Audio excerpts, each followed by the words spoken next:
Alright, now this event, bringing the people together, the families, the community to celebrate the Prophet, peace be upon him, his birthday.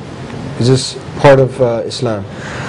This is another classic example of people wanting to do good. They want to, help, or somehow raise the status of the Prophet ﷺ by doing something that, they think is good. And it's become such a common practice that when you come and say, hold on a sec, something's fishy here, people look at you weird. When you come and say, and this is true, for 600 years in Islam, no Muslim scholar, no major Muslim Khalifa, no theologian, scholar of Hadith fiqh ever spoke about the concept of celebrating the birthday, because they had no idea of something called a birthday. The concept of celebrating a birthday is not an Islamic concept. It didn't come to their minds. So for 600 years after the death of the Prophet ﷺ, nobody in the entire Muslim lands, Muslim, we're not talking about Christians with Christmas, Muslims are not celebrating the birthday of the Prophet. Why? Abu Hanifa, none of them. Buhari, Muslim? None of them. Because the concept was not even in their heads. They didn't warn against it either because nobody did it. Yeah. You understand? They did it. It's like the thing doesn't even arise in their heads that somebody would do that. It's non-existent.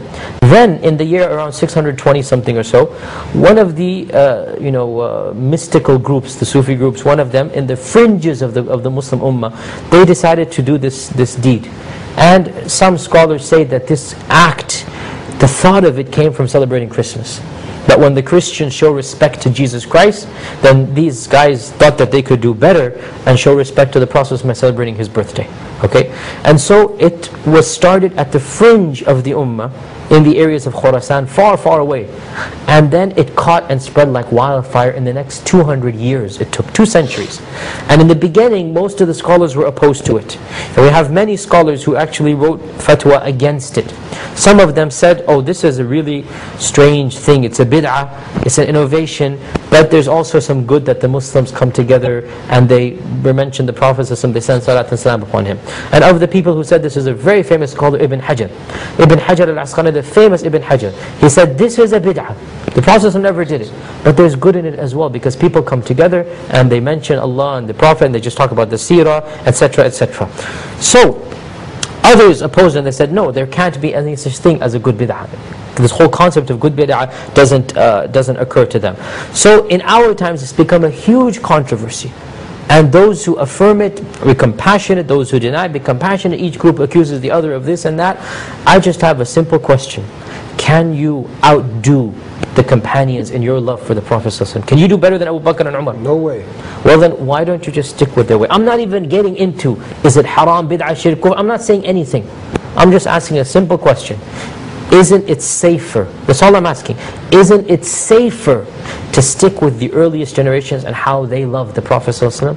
When something is so much controversy, you got so much heated debates, isn't it better to just stick with how Abu Bakr and Umar and Uthman and Ali radiallahu anhum, how Imam Bukhari, Imam Muslim, how they did it? And you know how they did it? They followed the sunnah of the Prophet ﷺ. That's the way to show your love. You know why people love the birthday of the Prophet ﷺ? Because it gives them a false sense of, I love the Prophet ﷺ. I'm going to do on this day what I do on no other day of the year. But that's the whole point. You're supposed to love the Prophet ﷺ every day of the year. And you show that love by following his life and teachings. So every day should be celebrating the birth of the Prophet ﷺ. How? By doing what he told you to do. That's how you celebrate the mercy of the Prophet ﷺ. That's how you show your love. Not by and that's why people love it so much. And I'll be just honest here, I don't want to offend anybody, but this is a psychological thing. That it's basically, it's like a placebo. It makes you feel good, right? Makes you feel good is that, oh, I'm showing my love by doing this on this day. I'm going to spend money on this day, I'm going to do that. But for the rest of the year, you do nothing. Well then that's a problem, isn't it? That's a big problem.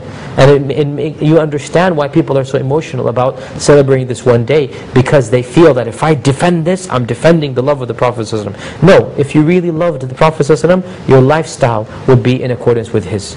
That's how you would love the Prophet ﷺ.